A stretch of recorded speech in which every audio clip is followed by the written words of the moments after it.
बिस्मिल्लाहिर्रहमानिर्रहीम। Dear students, lecture number 24 में हमने पोएम ट्राई अगेन की रीडिंग की थी और साथ में उम्मीद करता हूँ कि आपने उसकी समरी भी याद कर ली होगी। लेक्चर की रीडिंग के दौरान, पोएम की रीडिंग के दौरान कुछ ब्लॉक में क्वेश्चन आए थे, 3 क्वेश्चन थे।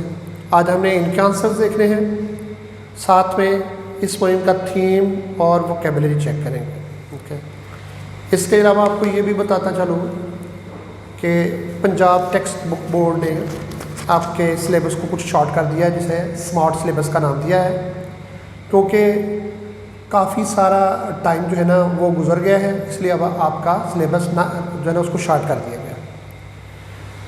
पीछे के यूनिट गया था चाइनीज़ न्यू ईयर, वो सिलेबस से मतलब कि इस साल के लिए निकाल दिया है।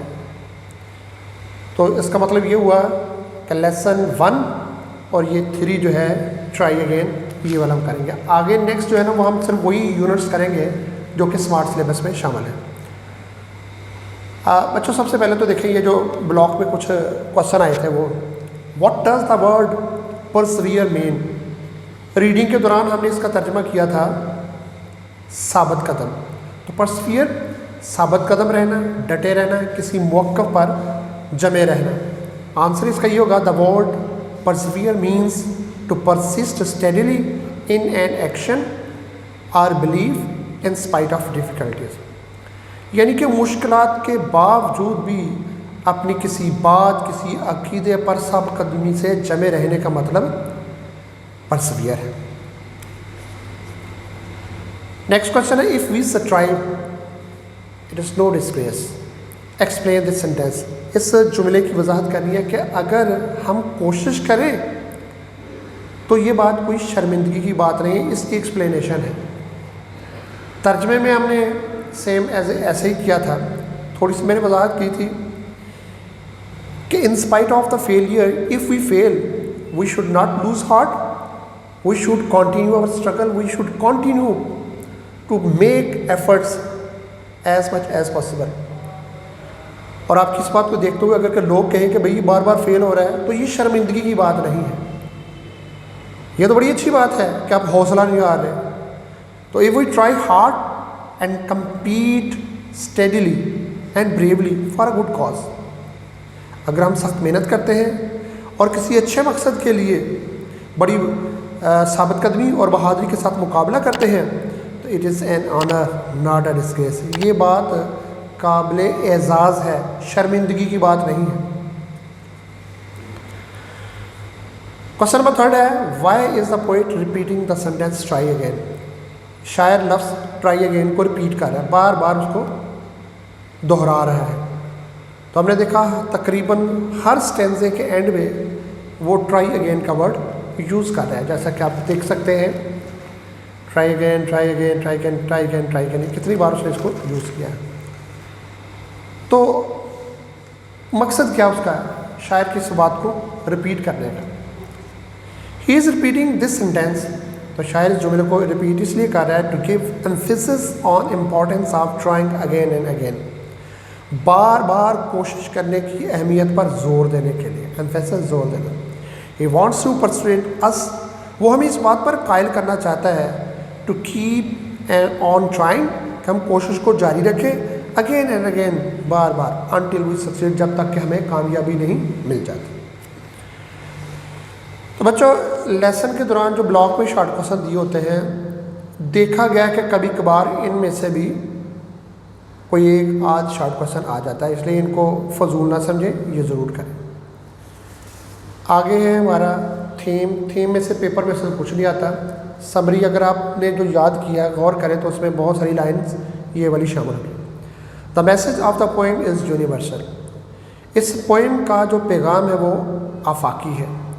The poet says that when the world says give up, तो शायर ये कहता है कि जब दुनिया कहती है कि तर्क कर दो, गिव अप, हार न मान लेना, तर्क कर देना, छोड़ देना, तो होप विस्पर्स, हमारे अंदर जो उम्मीद होती है वो सरगोशी करती है, क्या, try it one more time, एक बार फिर कोशिश करो।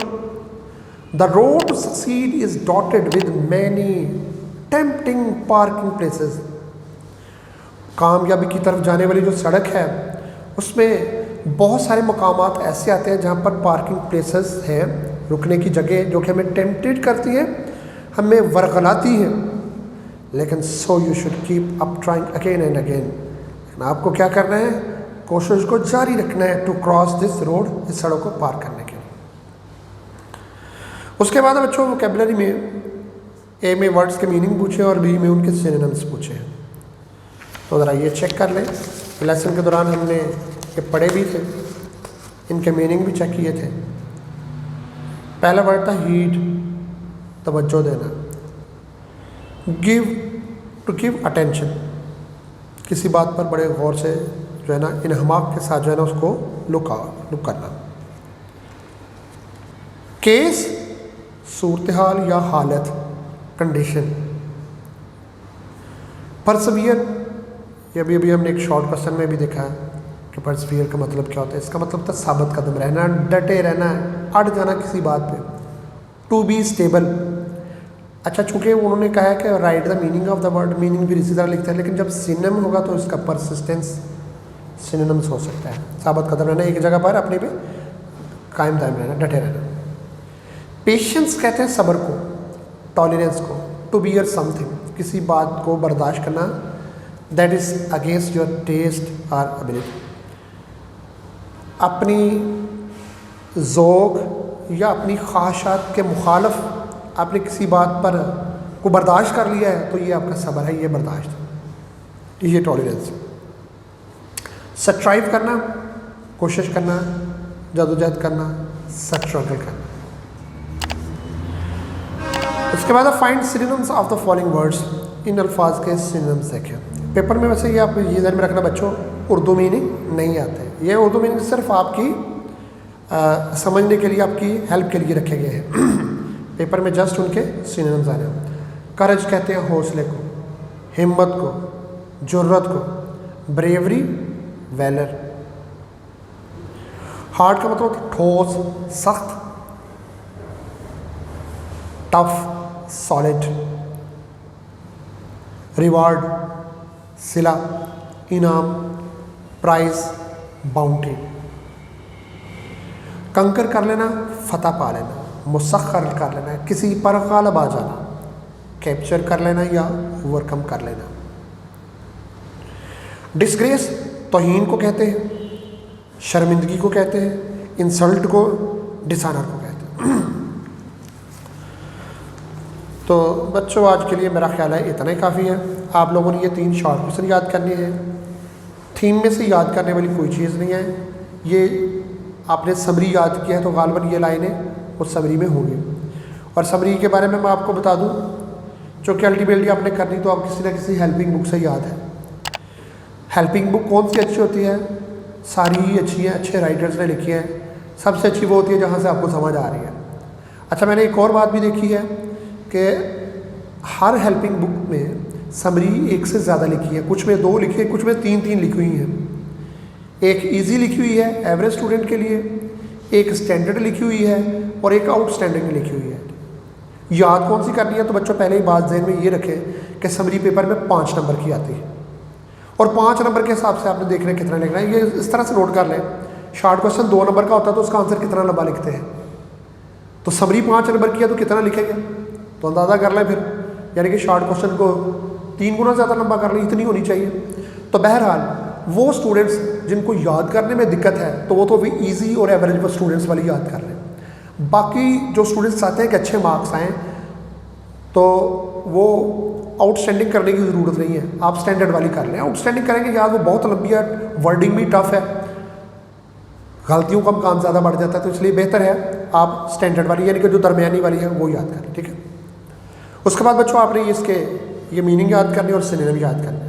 बाकी रहेगी इसकी रीडिंग कॉम्प्रीहेंशन और ग्रामर वगैरह जो मज़ीद है वो इंशाल्लाह हम कल देखेंगे। अल्लाह हाफ़िज़।